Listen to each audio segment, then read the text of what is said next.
Opposing Gloves here, and today we're doing a plugin review for iZotope Vinyl. So if you want that vinyl old-timey feel, this is the plugin for you. A great way to make it sound like your sound is from 1950 or 1930 or any other times they have here. They go up to 2000. So what's the deal here? Well, let me show you what I kind of whipped up here. And so I have this piano loop, and with vinyl off, it sounds like this. With vinyl on, it sounds like this.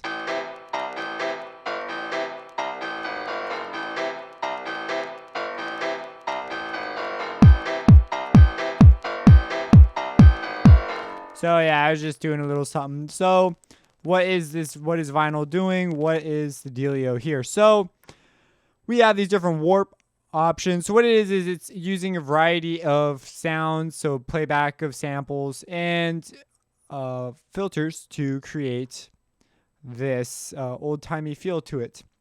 We have some presets here. Presets.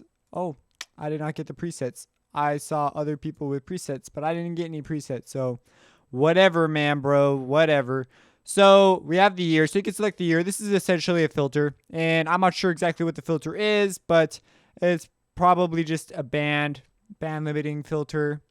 This is my sign now for getting closer together whenever I think of filters. So and you have RPM, so you can actually select the RPM, and they're just modeled sounds. So this selects a filter, and so when we play it, if I were to swipe through these different modes without it bypassed. So this is 2000. Let me turn all this other stuff off. So, okay, so here we go. 2000.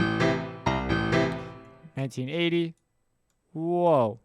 I've never had to do that before. What the heck was that all about? That was strange. Okay, 1980. 1970. 1960.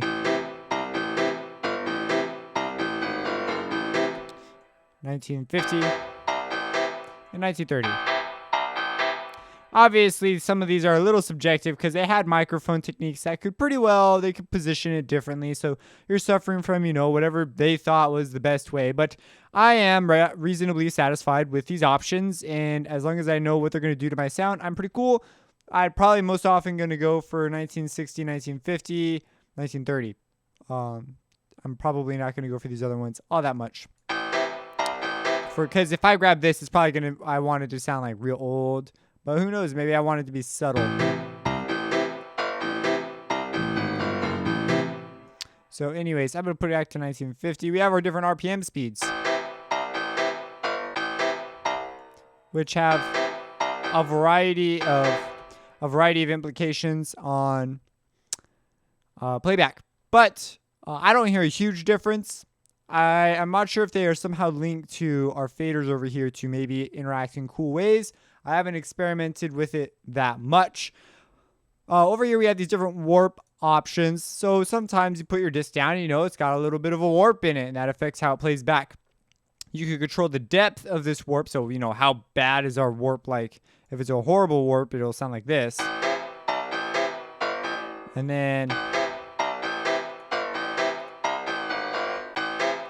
so it essentially is like an LFO, like a really special LFO, I suppose. So I take this down and generally put a little bit on there, though. Man, this white bracket thing has been following me around. Didn't do that to me before. It's kind of interesting.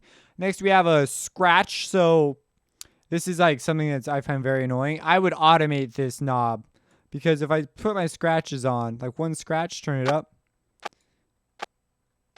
it just goes forever like that.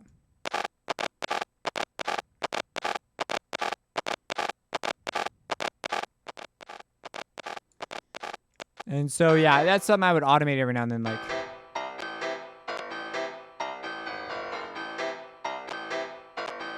I'd automate it on and off to get a real effect. This next one's dust. So, how you have dust on top of the vinyl. This is a real classic sound. So you control the amount via this thing.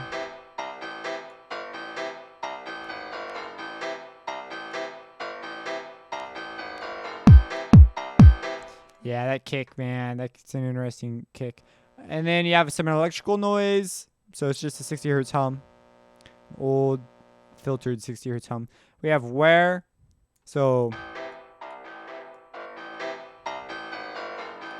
And then finally, mechanical noise.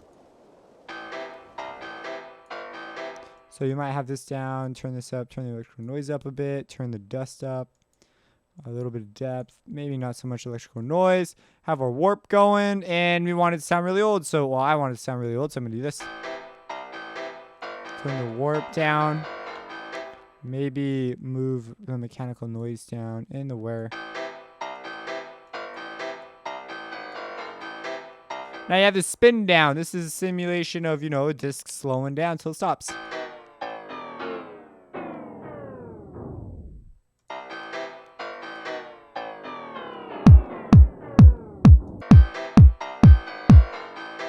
So yeah, now you can mono your mix.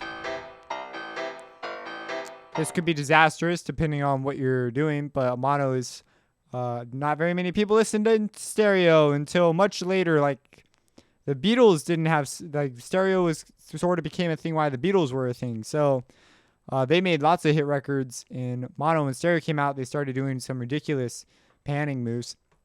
And then we have the bypass and then input and output gain. That's pretty much all there is to this plugin.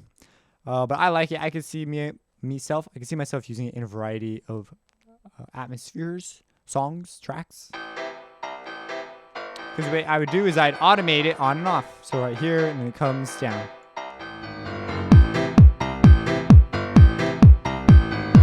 Man, the kick just needs to be lower in pitch. Time to stretch it down. Yeah, that's what I'm talking about. That's much better. So if you have any questions about, well, it's not done yet for you extra critical people. Actually, it's not going to be done at all because I'm not going to finish this track because it was just something I whipped up. So if you have any questions, drop them in the comments. Subscribe. Oh, you know what? I should probably show you the website. So here's the website. There it's iZotope. You go on iZotope and you get it for free. Click it. If you don't have an account, you'll need to get one. Once you got it, they will email you. In your email, you will have a serial code because I've seen this in comment sections and other places. My nose itches. Make sure you copy and paste that email because when you the serial number they give you, because when you open it up, it's gonna want that. You give it to it, and then it's like, all right, cool. It's like you just handed over your stash of drugs to it, and it ran off, and now you can use it all you want. So if you have any questions, let me know. Subscribe, of course, and have a blessed day. Opposing gloves. Reversing.